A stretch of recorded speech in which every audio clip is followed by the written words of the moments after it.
ನಾಜಿಯಾ ಖಾನಂ. ಯಾವ ಊರು? ತೀರ್ಥಹಳ್ಳಿ. ಹೌದಾ? ಈಗ ಎಷ್ಟು ವರ್ಷದಿಂದ ಕಾಂಗ್ರೆಸ್ ಅಲ್ಲಿ ಇದ್ದೀರಿ? ಒಂದು 10 ವರ್ಷದಿಂದ ಇದ್ದೇನೆ. ಅಧಿಕೃತವಾಗಿ ಯಾವಾಗ ಬಂದ್ರಿ? ಒಂದು 2-3 ಮಂತ್ಸ್ ಆಯ್ತು. ಹೇಗ ಅನಿಸ್ತು ನಿಮ್ಗೆ? ತುಂಬಾ ಖುಷಿಯಾಗಿದೆ. ಯಾವ್ದ್ರಲ್ಲಿ ಇದ್ದೀರಿ ತಾವೀಗ? ಈಗ ನಾನು ಲೇಬರ್ ಸೆಲ್ ಅಲ್ಲಿ ಸ್ಟೇಟ್ ಸೆಕ್ರೆಟರಿ ಆಗಿದ್ದೀನಿ. ಈಗ ನಿಮ್ಗೆ ಖುಷಿ ಆಗಿದೆ? ಹೌದು, ತುಂಬಾ ಖುಷಿ ಇದೆ. ಇದು ಕಟ್ ಮಾಡಿ.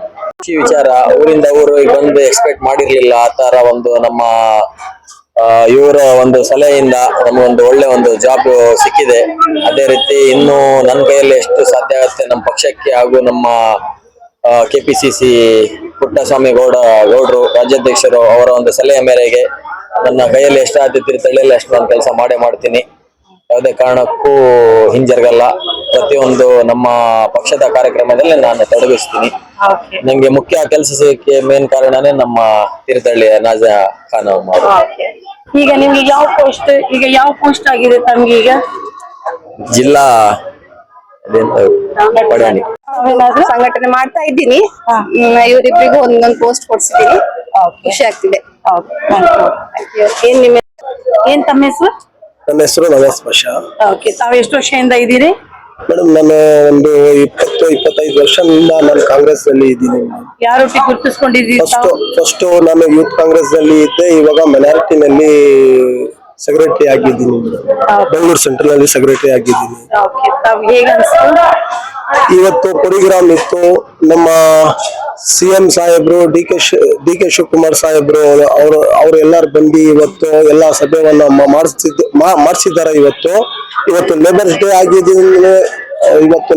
ಆಗಿರೋದ್ರಿಂದ ದಿನದಿಂದ ಬಹಳ ಸಂತೋಷ ಆಗಿದೆ. ಅದು ನಾನು ಒಂದ್ ಮಾತು ಹೇಳಕ್ಕೆ ಇಷ್ಟಪಡ್ತೀನಿ. ಲೇಬರ್ ಅವ್ರಿಗೆ ತುಂಬಾ ಜನ ಓನರ್ಗಳು ಇದ್ದಾರೆ. ಆ ಓನರ್ಗಳು ಲೇಬರ್ಸ್ ಅವ್ರಿಗೆ ತುಂಬಾ ಗೌರವವನ್ನ ಕೊಡ್ಬೇಕು ಅಂತ ನಾನು ಇಷ್ಟಪಡ್ತೀನಿ.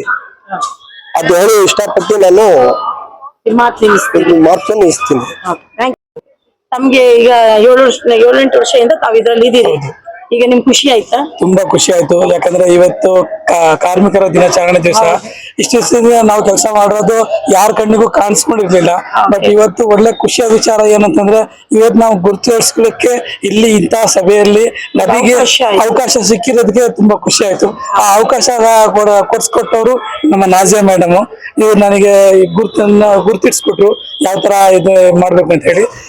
ನಾನು ಇನ್ಮೇಲೆ ಇನ್ನೂ ಚೆನ್ನಾಗಿ ನಮ್ಮ ಕಾರ್ಮಿಕರಿಗೆ ನನ್ನ ಕಡೆಯಿಂದ ಎಷ್ಟು ಆಗುತ್ತೆ ಅಷ್ಟು ಹೆಲ್ಪ್ ಮಾಡಿ ನನ್ನ ಹೆಸರನ್ನು ಗುರುತಿಸ್ಕೊಳ್ತೀನಿ, ಮತ್ತೆ ನಮ್ಮ ಸಂಘದ ಹೆಸರನ್ನು ಗುರುತಿಸ್ತೀನಿ. Thank you. ಹೇಗಿದ್ದೀರಿ ನೀವು? ಎಷ್ಟು ವರ್ಷದಿಂದ? ನಾನು ಇದರಲ್ಲಿ ಸುಮಾರು ಒಂದು 7-8 ವರ್ಷದಿಂದ ಮಾಡ್ತಾ ಇದ್ದೀನಿ. ಗುರುತಿಸ್ಕೊಂಡಿದ್ದೀರಿ ತಾವು? ನಾವು ಗುರುತಿಸ್ಕೊಂಡಿದ್ದು ನಮ್ಮ ನಾಜಿಯಾ ಮೇಡಮ್ ಕಡೆಯಿಂದ. ಈಗ ನಿಮ್ಮ ಲೀಡರ್ ಯಾರಿಂದ ಗುರುತಿಸ್ಕೊಂಡಿರುತ್ತ?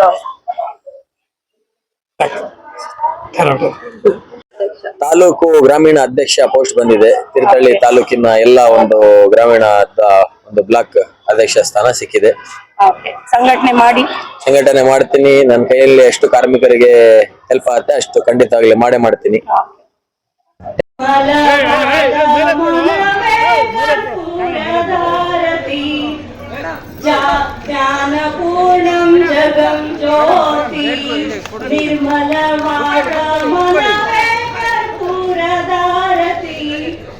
ಅನುದಿನವೂ ಗುರುವಿನ ಅನುರಾಗದ ಭಕ್ತಿಯಲ್ಲಿ, ಅನುದಿನವೂ ಗುರುವಿನ ಅನುರಾಗದ ಭಕ್ತಿಯಲ್ಲಿ, ಜನನ ಮರಣ ರಹಿತ ಜಂಗಮಗೆ ಬೆಳಗಿರೆ ಜ್ಞಾನಪೂರ್ಣ ಜಗಂ ಜ್ಯೋತಿ.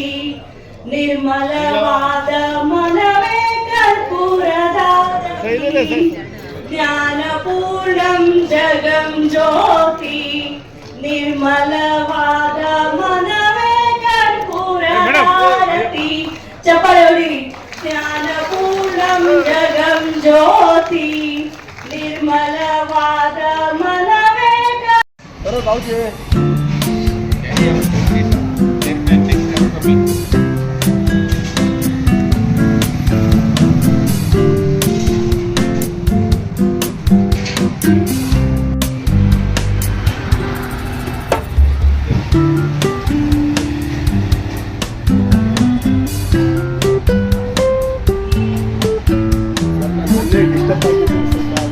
ಕರೆಕ್ಟ್ ಆಗಿದೆ.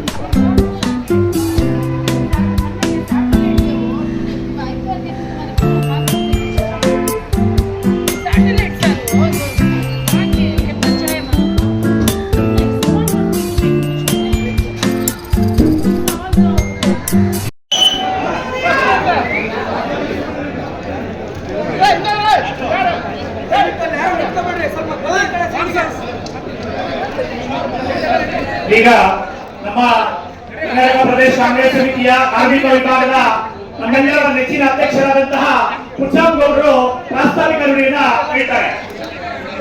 ದಯವಿಟ್ಟು ಮೀರಿ ಯಾವ ಸರ್ಕಾರಗಳು ಕೂಡ ಕೆಲಸ ಮಾಡಿರಲಿಲ್ಲ. ವುಮೆನ್ಸ್ ರಿಸರ್ವೇಶನ್ ತಂದ್ರು, ಪಾರ್ಲಿಮೆಂಟ್ ಗೊತ್ತಿರಲಿಲ್ಲ, ಲೋಕಲ್ ಎಂಪಿಗಳು ಗೊತ್ತಿರಲಿಲ್ಲ. ಡಿಲಿಮಿಟೇಷನ್ ತಂದ್ರು, ಅವ್ರು ತರ್ತಾರೆ ಅಂತ ಪಾರ್ಲಿಮೆಂಟ್ ಗೊತ್ತಿರಲಿಲ್ಲ.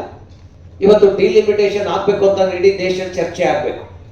ಕಾನ್ಸ್ಟಿಟ್ಯೂನ್ಸಿಗಳು ಬದಲಾವಣೆಗಳು ಆಗ್ಬೇಕು, ಹೆಚ್ಚು ಕಮ್ಮಿ ಆಗ್ಬೇಕು ಅಂದ್ರೆ ರಾಜ್ಯ ಸರ್ಕಾರಗಳ ಪಾಲು ಬಹಳ ಗಣನೀಯವಾಗಿರ್ಬೇಕು. ನಿಮ್ಮ ರಾಜ್ಯಕ್ಕೆ ನಾವು ಈ ತರ ಮಾಡ್ತಾ ಇದ್ದೀವಿ.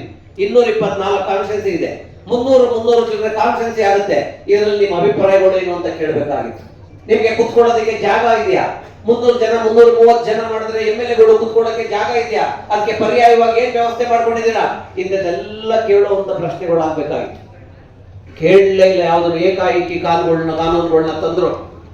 ಅಂದ್ರೆ ಬಿಜೆಪಿ ಸರ್ಕಾರ ಅಧಿಕಾರಕ್ಕೆ ಬರ್ಲಿಕ್ಕೆ